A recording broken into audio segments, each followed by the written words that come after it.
All right, let the light come through. What a great, great idea. What a philosophy that is. In fact, I could create a whole teaching, maybe even a church around that idea, because we have this presence, this power, this mind that is in us, this life that is in us, and yet sometimes we get thick with stories, thick with judgment, thick with fear, thick with ideas about limitation that keep the light from coming through. Have you noticed?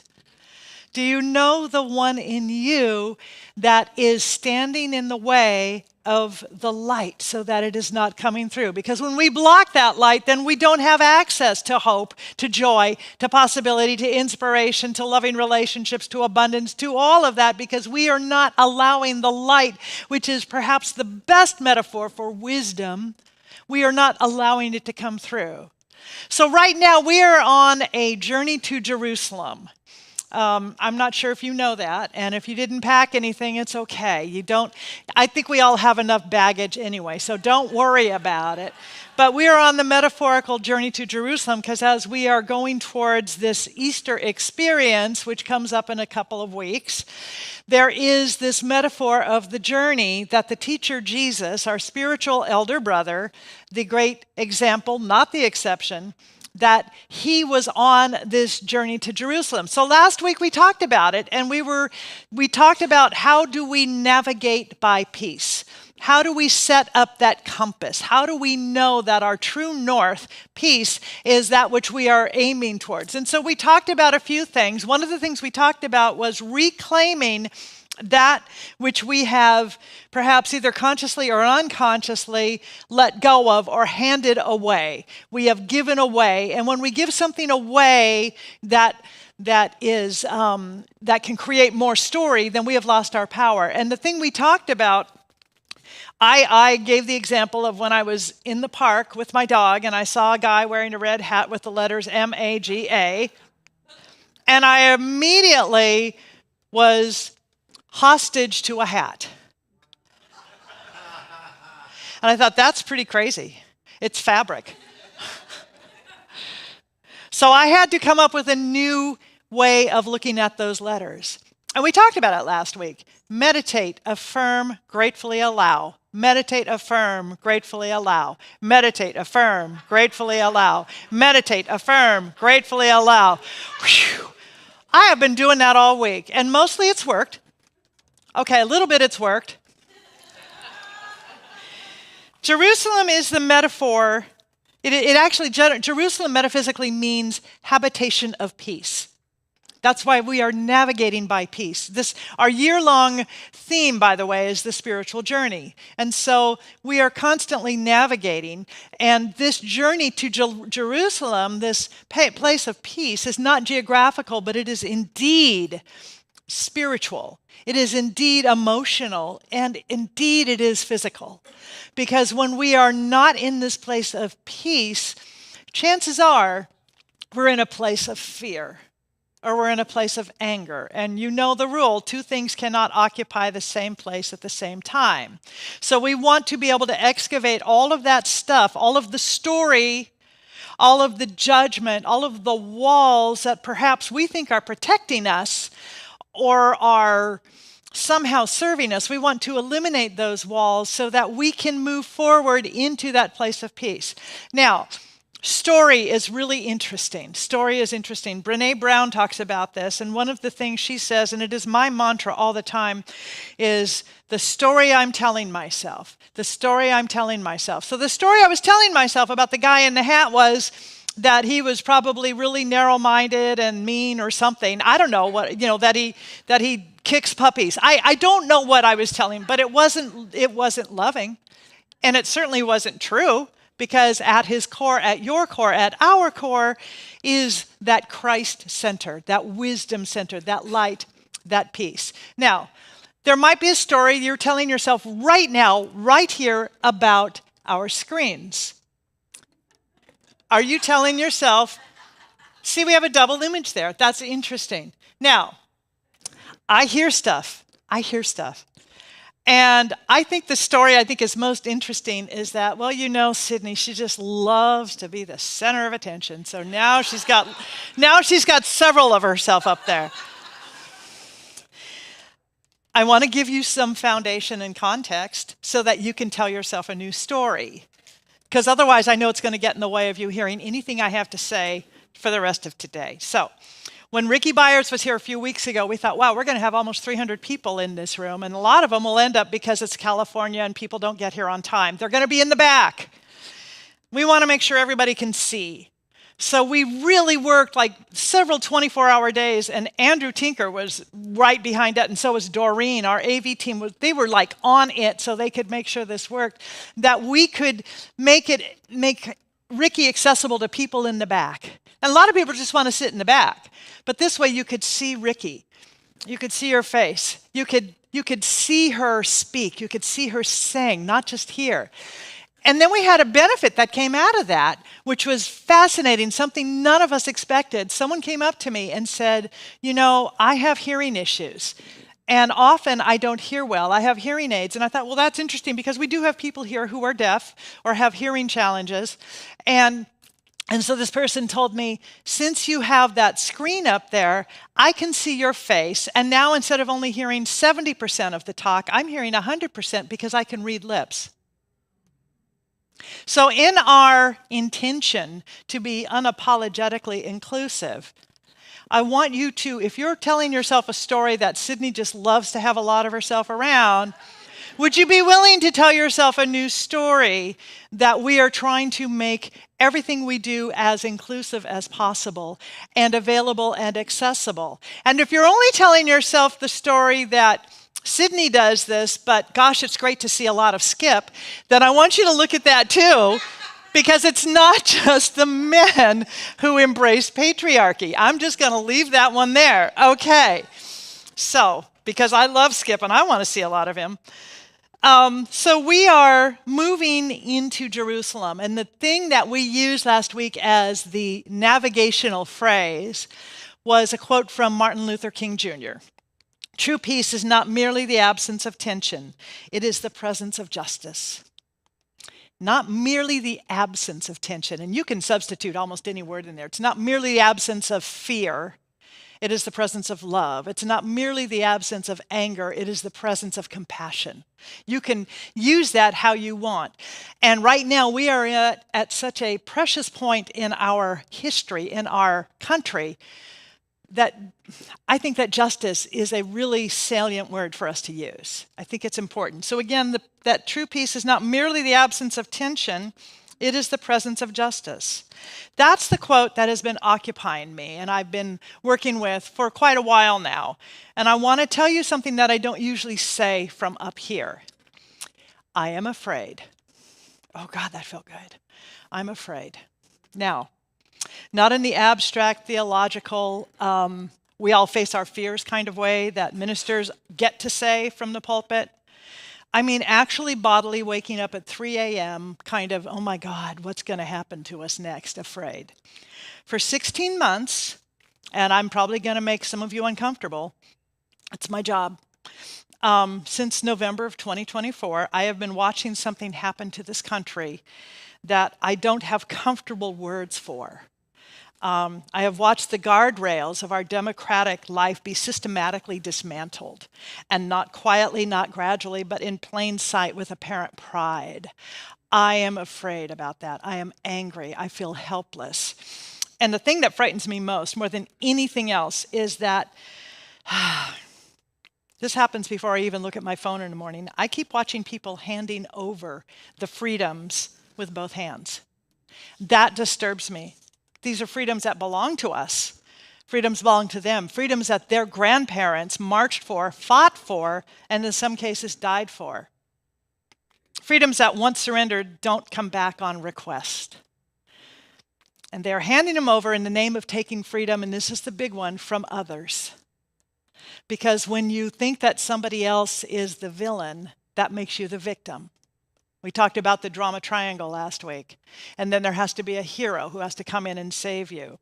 So what happens is the freedoms are being taken away, or there's the intent to take them away from people who don't belong, quote, don't deserve it, who are, quote unquote, the reason things aren't great.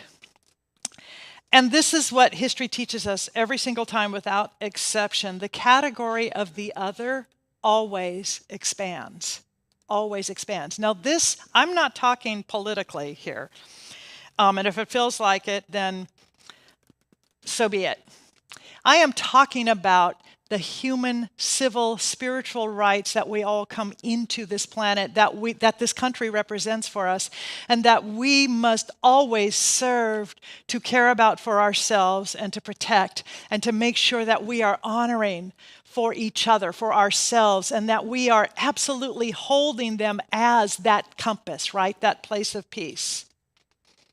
So the category of the other, when we other, is that it always expands, right? It gets bigger, and it starts with the most vulnerable. It starts with the people who have the least protection, the least power, the least cultural power, and the least ability to fight back. And I know that there are people in this community, there are people in this room who are dealing with this.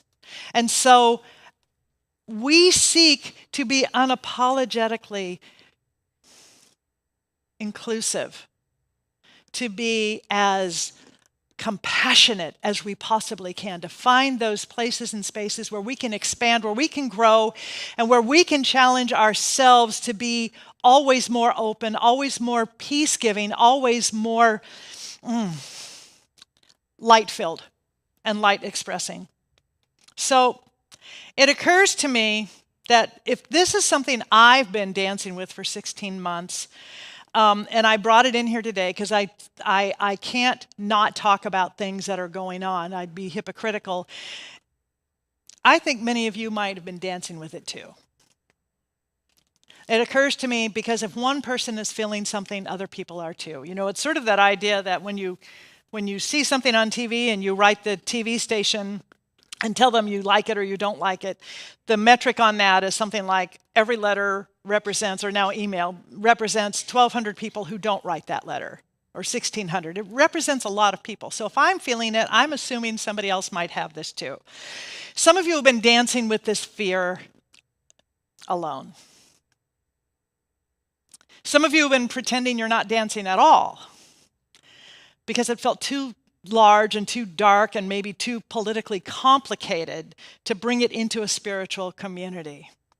So in this room, in this space, right here and right now, if you've been holding that fear, if you've been dancing with it, if you've been holding that tension and that anger and whatever it is, and maybe it's not even about what's happening sociologically and philosophically, politically, whatever in this country, but if you've been holding anything like that, this is your opportunity to set it down because you're not alone. You can pick it up again later if you want, but for now you can set it down because we're going to look at all of that together. That's what community does. We're going to look at it together and we're going to support each other as we walk through this together. I know that the most dangerous thing we can do right now is to let our fear freeze us. And that's what fear can do. And frozen is exactly what this moment can't afford. We cannot afford to do that. So fear does some interesting things. It's not a weakness, by the way. It's wiring. It is our wiring. It is our neurological wiring. It's the oldest survival system in the human body. It's designed to protect you and me from predators on the savannah. It was perfectly suited for its original job. Saber-toothed tiger chasing us, right? So you run because fear says, you better get the heck out of there. The problem, though, is our fear cannot tell the difference between a saber-toothed tiger and a news alert. Fear responds the same way to both of them, with the same cascade of hormones, the same narrowing of perception, and the same urgent demand that you do one of three things. You fight, you flee, or you freeze. You fight, you flee, and you freeze. And right now, we are in this interesting period of midwifing change, midwifing new ideas, midwifing a new way of being. And everybody has a different level of it going on at the same time because that's how life works. So we have a lot of fight going on in the world. We have a lot of flee going on, and we have a lot of freeze going on. And all of this is coming in together. And the question is, who are we going to be in that? Are we going to remember our innate divinity, our innate peace that is there? Are we going to draw on that? Are we going to anchor in the ground of being that place right here, right here, right here, and know that regardless of everything else, there is one power, and it is seeking to express through me. There is one life seeking to express through me. There is light seeking to express through me. There is truth. There is wisdom. There is all of that seeking to come through so that not only can I move into the world with a sense of poise, intention, and yes, peace, but that I can hold space for other people who are having, oh my gosh, who maybe don't, who have a story going on, many stories going on. I want to have a compassionate heart. So am I able to peel away the story that's keeping me from knowing about the light in my system? Am I able to shed the stories? Because if we can shed the stories of limitation, of fear, of battling, of the other, of red is right, red is wrong, blue is right, blue is wrong, any of that, if we can shed all of it and come to a bigger idea, the greater idea of there is one life, and it is seeking to express through all of us, and with compassion and with peace and with forgiveness, we absolutely all can begin to move into the place of knowing there is enough for everybody. God is all there is. God is infinite. There is enough. Whether you believe in God traditionally or God as presence, there is enough. We live in an infinite system, an infinite universe, an infinite presence. You can't exhaust it. We can limit our experience of it, but you cannot exhaust it. So here's the thing. If you watch the news, and I don't watch the news, but I'm on my phone. I mean, you know, this is sort of, I think I probably do this when I'm in my sleep. It's just you're sort of used to it, right? Well, I want to tell myself that the news is informing me and I need to go what's going on because I'm leading a spiritual community and people are going through stuff and that's my story, right? Blah, blah, blah, blah, blah, blah, blah, blah, blah.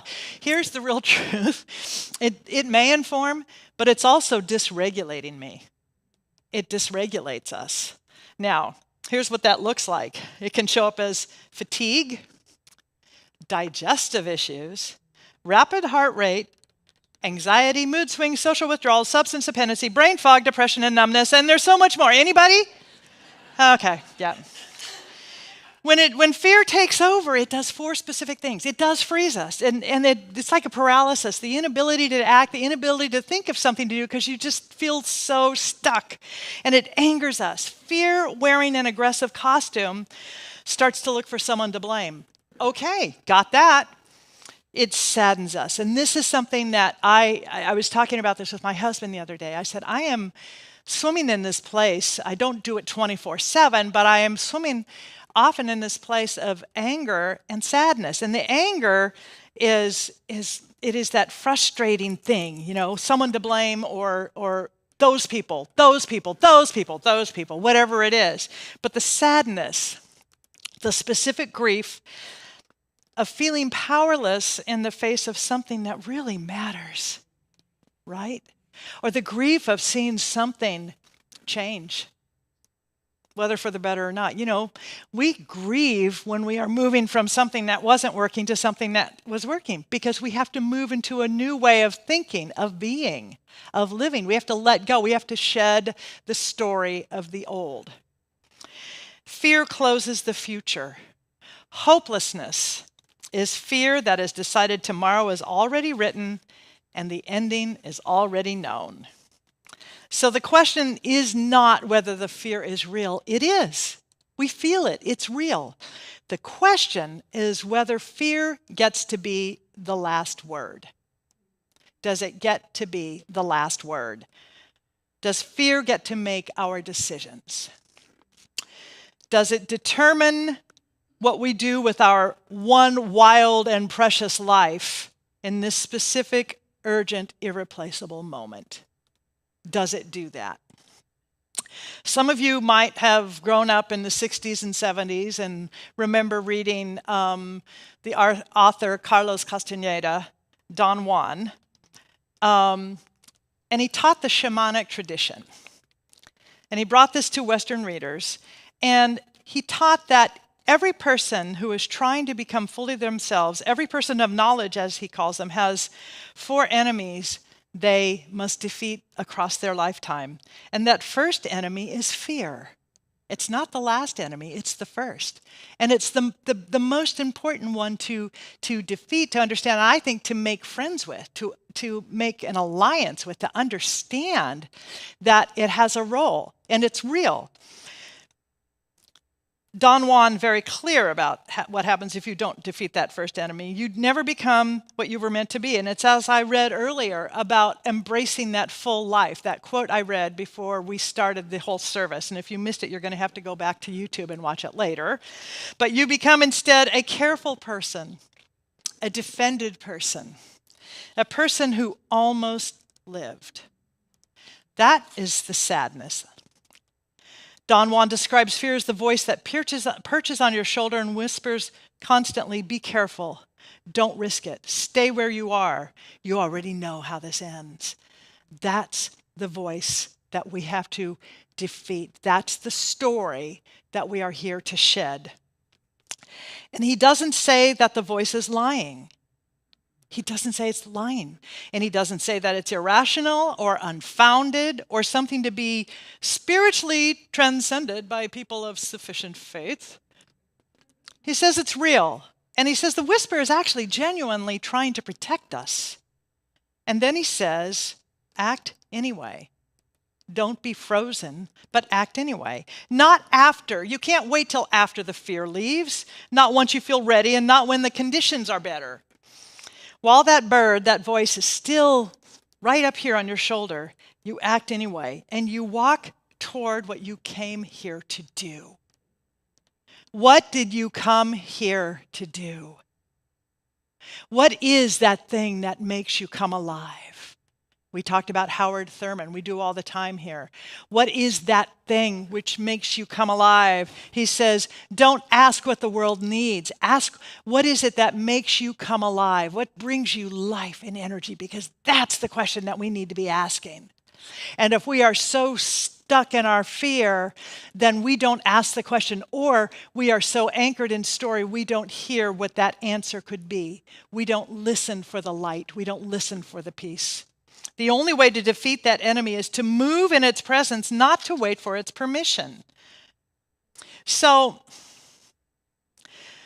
that movement, that whole act of going forward while afraid is what this whole teaching is about. Ernest Holmes said this: the conditions of your life are an outpicturing of your inner consciousness. Change the consciousness and the conditions must change. And James Allen wrote, we do not get what we want, we get what we are. Because life is consciousness. So if all we are is that vibration of fear, of frozen, of, well, we'll call it the lizard brain. Because here's what's going on neurologically. Your amygdala is that this is what relates us to the lizards. Okay, and it's fear. It's run from the tiger, run from the thing, run from it, freeze, flee, fight, do what you have to do. But it is that thing. Do you need some help? Do you need some? You've got it? Okay. So ushers, please open the door in the back. Thank you. So it is that thing. And by the way, we're all going to pray. I just want everybody to just take a moment.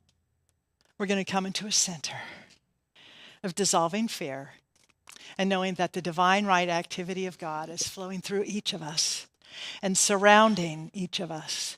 We surround Jody, we surround Sandy with the direct action of God, of love, knowing that truth is the story, light is the story, peace is the story, and that only God is taking place. All right. So we don't get what we want, we get what we are. Now, this teaching isn't comfortable. It's not a teaching that lets us locate all the problems outside ourselves. And man, I wish it were. I wish I could just say, it's your fault, it's their fault, it's their fault. But I have to take 100% responsibility for my side of the street, for keeping that side of the street clean. Even my laundry chair. Sorry, Charlie, I know it's a mess. But I have to take 100% responsibility for my thinking, for those things that I can choose to think differently about, that I can elevate my thinking, that I can forgive, that I can bring in compassion, that I can bring in wisdom, that I can look for a higher idea and to embrace that and let that be what is leading me. Because life comes at us like it's being shot from a t-shirt cannon. Have you noticed? There's just so much that comes at us. And at the moment I think I've got it anchored, I've got myself back to that place that Paul Tillich called the ground of being, something comes at me. Now, what's interesting is we are in the midst of Women's History Month, and the women get this. The women that we study get this. There's a lot of wisdom that we can absolutely embrace. Because when we organize our consciousness around fear, we get stuck. But a consciousness organized around curiosity does the opposite. And that's what we are here to do, is to disrupt the fear with curiosity. In other words, what's the story I'm telling myself? What is the story I'm telling myself? What is it that has gotten me so invested in the fear? Do I even know that it's fear? What is the story I'm telling myself? And so there actually is a question, a real good question that we can each ask in order to disrupt the fear. And that question is, I wonder what I haven't seen yet. I wonder what I haven't seen yet. I wonder what you haven't seen yet. I wonder what I haven't seen yet. I wonder what I haven't seen yet. There's also a question in A Course in Miracles. Actually, it's just an affirmation. I am willing to see this differently. I'm willing to see this differently.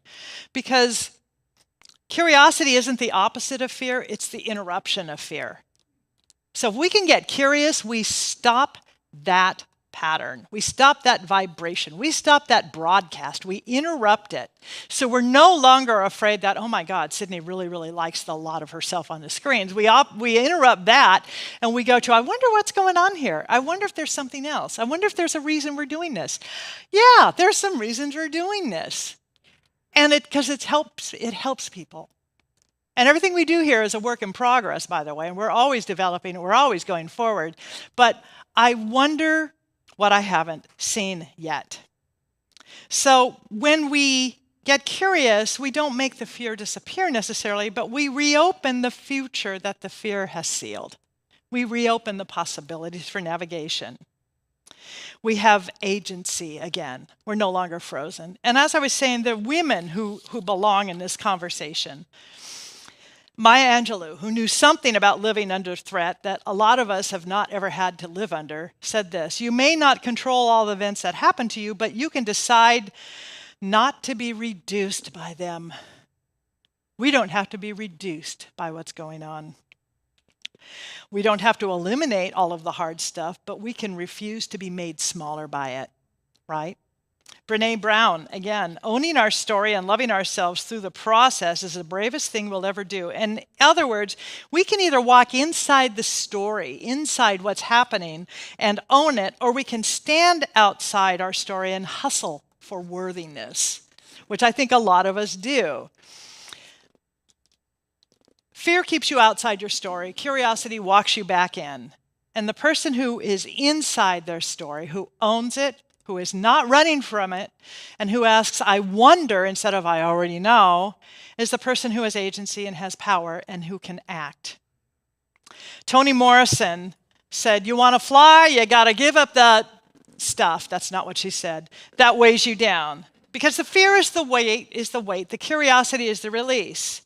So my favorite one, though, is Valerie Kaur, who is a Sikh activist and a lawyer. And she said this, it's so good. What if this darkness is not the darkness of the tomb, but the darkness of the womb? And that brings us back to this idea of Easter. What if it's not the darkness of a tomb with a big rock in front of it. But what if it is the womb in which we are gestating? We are growing. We are, as the butterfly does, moving back into that liquid spiritual state in order to transcend, transform, and become something greater, something stronger, something that flies, because now we have released what held us down. Yeah? We're in the goo. Congratulations. Collective goo. So this week we got another layer of fear and grief. I'm all about the good news apparently today. Revelations that emerged this week about Cesar Chavez, brought forward by Dolores Huerta and other women who worked alongside him in the United Farm Workers Movement, named something that justice communities, I think, have always known at some level, but we rarely say out loud. The person carrying the movement can also be causing harm inside it. That's a tough one. And I want to hold this very carefully and very lightly because the full picture is still emerging and the complexity is so real. He gave his life, Cesar Chavez gave his life to one of the most important labor justice movements I think the planet has ever seen. The suffering of farm workers was real, and he brought that to national attention, and the work was essential, and the courage it required was genuine. And the women in that movement, Dolores Huerta, chief among them,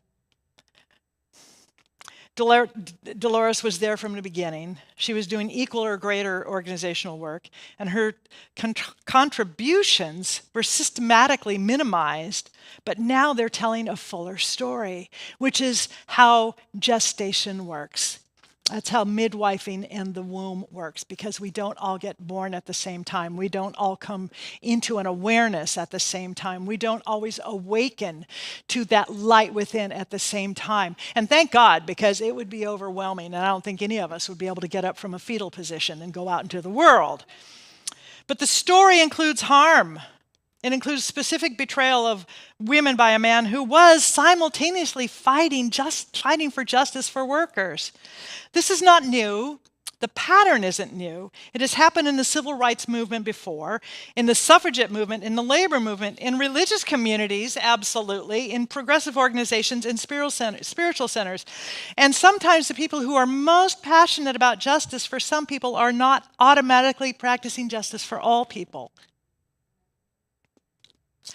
There's a lot to be said for not building pedestals. There's a lot to be said for walking side by side and asking questions. There's a lot to be said for that, because the liberation of one group does not automatically produce the liberation of all groups. The women and people of color and LGBTQ plus communities who have been doing the work inside justice movements while being harmed by the culture of those movements deserve to have their full story told. And what does this have to do with fear? Everything. Because one of the most paralyzing forms of fear is the fear that arises when you discover you cannot fully trust the ground you have been standing on. And I think many of us are here. We feel as if that which we believe to be strong about our country, our leaders, our Constitution, whatever that is, or leadership of a spiritual movement, leadership of so many movements right now, because the walls are coming down, because we demanded it, because when consciousness grows, it begins to crumble. It moves from the inside, and those walls and those things that were around it crumble. That's how that works. It's like a volcano. It begins to come forth.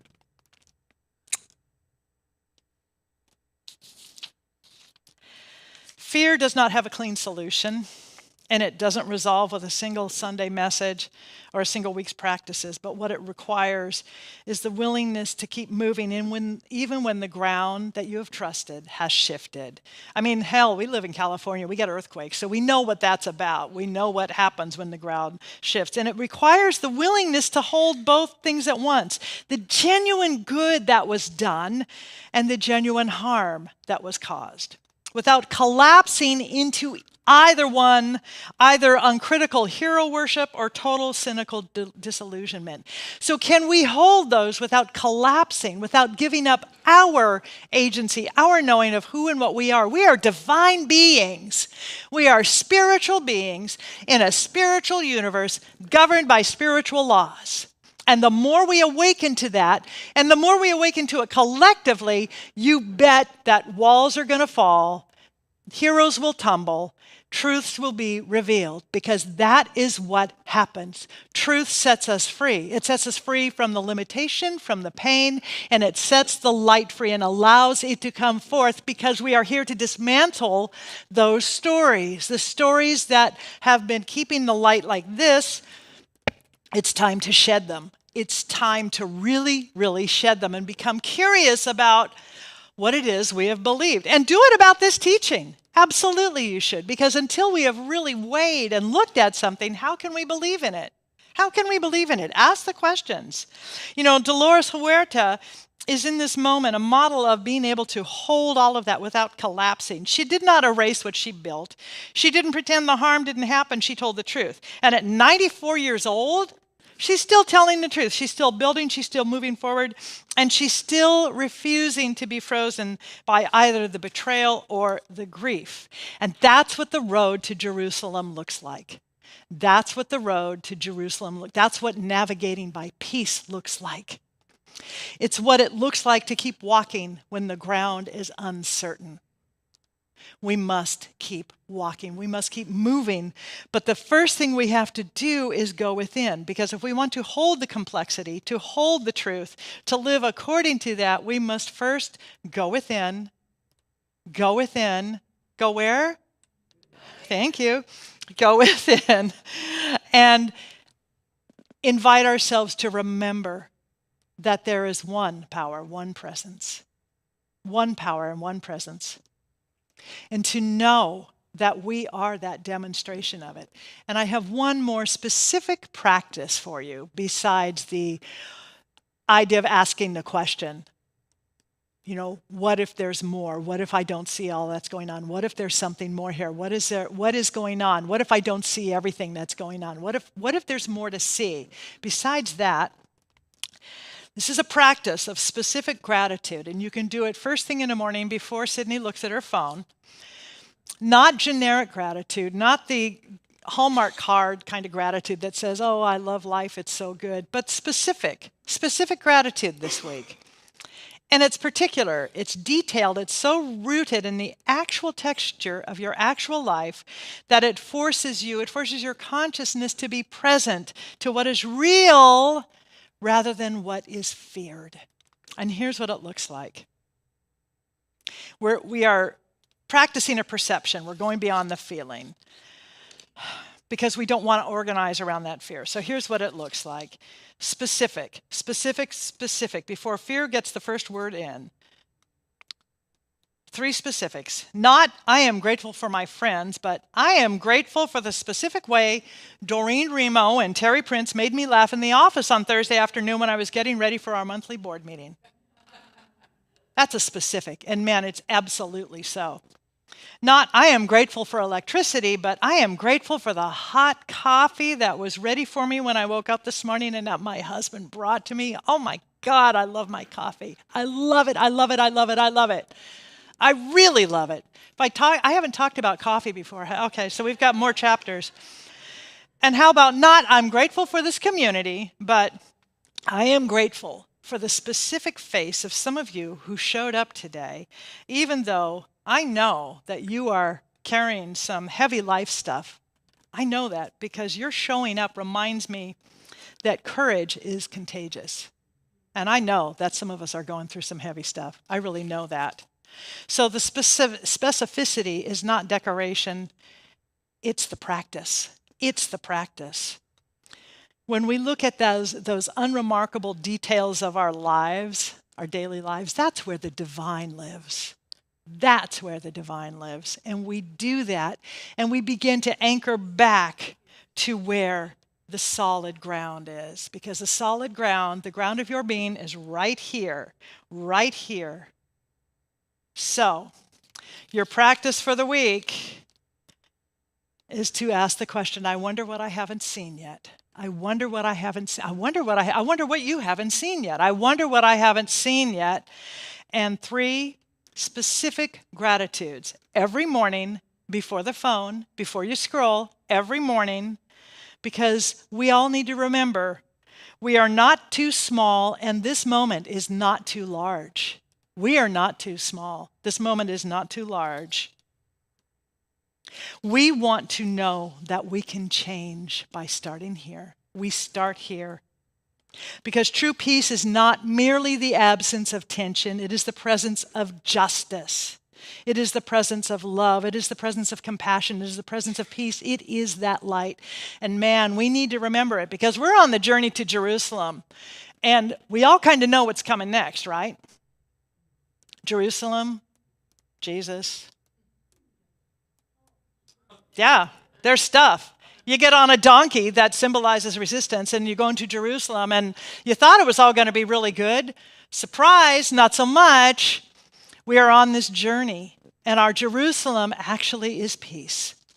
But we are going to be moving through those things that don't look like peace so that we can remember that right where we are, God is and all is well. Let's pray. Thank you. Thank you. Thank you. And thanks for trusting me with that. That's a big one. Okay. So once again, we remind ourselves that the power, the presence, that which has created and sustains this entire universe, oh my God, the planets, the stars, puppies, kittens, giraffes, lizards, all of it, the sky, the birth of a child, the sound of a child crying, the sound of a child laughing, all of that, that is God, that is truth, that is power, that is infinite presence, the sound of music, the sound of singing. Oh my God, it is all of it.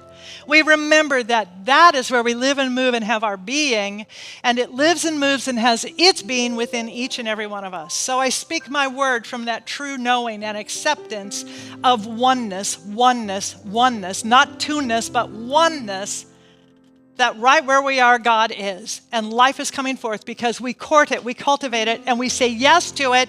Thank you very much, fear, but not today. I am moving in love. I am moving in light. I am moving in peace. So I bless this center. I bless all churches, all centers, all places that bring people together, whether it be a mosque, a temple, an ashram, a cathedral, wherever it is where people join together. We know that the light is being brought forth, and we say yes to that. We surround this entire planet with the knowing that we are midwifing love always, always, always, because love before the big things, love before the small things, and light through all of it. We know it is so. So we bless all of it, and I release this word with a full and grateful heart into spiritual law, knowing it is already so. In fact, this treatment is the demonstration. We have simply recognized what's already going on. I say, and so it is, that's the way it is, and together we say, Amen.